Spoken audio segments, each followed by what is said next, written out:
আমি রওনাক্স রান্নাঘর থেকে আপনাদের সবাইকে শুভেচ্ছা জানাচ্ছি। আজকে আমি আপনাদের দেখাবো বরিশালের একটি ঐতিহ্যবাহী খাবার চিংড়ি মাছের পাতুরি। তার জন্য লাগছে কয়েকটা লাউ পাতা, নারকেল বাটা, হলুদের গুঁড়ো, শুকনো মরিচের গুঁড়ো, ধনিয়ার গুঁড়ো, কিছু সরিষা বাটা, রসুনের বাটা, আদা বাটা, পেঁয়াজ বাটা, লবণ, পেঁয়াজ কুচি এবং কাঁচামরিচ কুচি। আমি এখানে চিংড়ি মাছের সাথে দিলাম অল্প নারকেল বাটা 2 চামচের মতো, দিচ্ছি হলুদের গুঁড়ো 1 চামচ, ধনিয়ার গুঁড়ো সামান্য 1/2 চামচ, মরিচের গুঁড়ো, ঝাল নিজের ইচ্ছা মতো ঝালটা আপনারা দিতে পারেন, আমি দিলাম 1 চামচ, সরিষা বাটা 2 চামচ,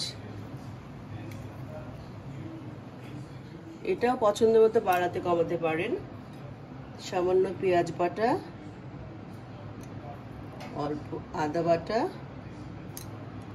রসুন বাটা, লবণ পরিমাপ মতো, পেঁয়াজের কুচি হাফ বাটি দিলাম, প্রয়োজন পড়লে পরে আবার দেওয়া যাবে, আর কিছু কাঁচামরিচের কুচি। That's it. এখন আমি এটাকে ভালো করে মাখিয়ে নিচ্ছি, কিছুক্ষণ মাখিয়ে আমি ম্যারিনেট করে রাখবো।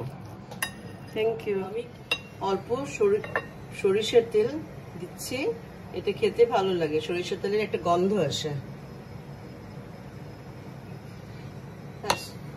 দর্শক, আমি এখন চিংড়ি মাছগুলোকে একটা লাউ পাতার মধ্যে দিয়ে দিলাম এবং আপনাদেরকে দেখাচ্ছি কিভাবে এটাকে র্যাপ করতে হয়।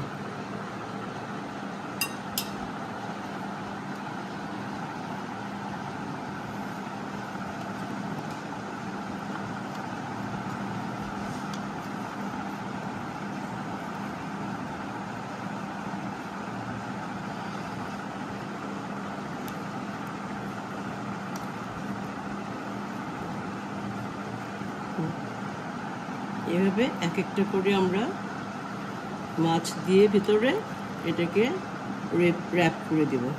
আমরা এতক্ষণ পাতাগুলো চিংড়ি মাছ দিয়ে র্যাপ করে রাখলাম, মোটামুটি এইভাবে এরকম হবে দেখতে। এটাকে এখন আমরা শ্যালো তেলে ফ্রাই প্যানে ভাজবো, সেটাও দেখাবো আপনাদের। এতক্ষণ দেখাচ্ছিলাম আপনাদের কিভাবে মাছটা র্যাপ করলাম, মোটামুটি এরকম হবে দেখতে। এখন আমরা তেল দিলাম চুলায়, শ্যালো তেল, খুব একটা বেশি না, দিয়ে আমরা আস্তে আস্তে মাছগুলোকে দিয়ে দিব। প্রথমে একটু বেশি জালে করব,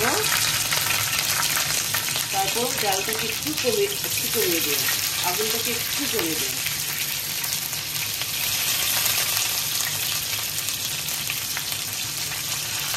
এবং এভাবে ভেজে দিচ্ছি আমি।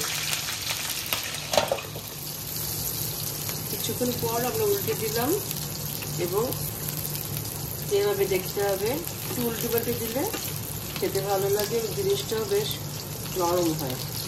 হয়ে গেল আজকে আমাদের চিংড়ি মাছের পাতুরি রান্না।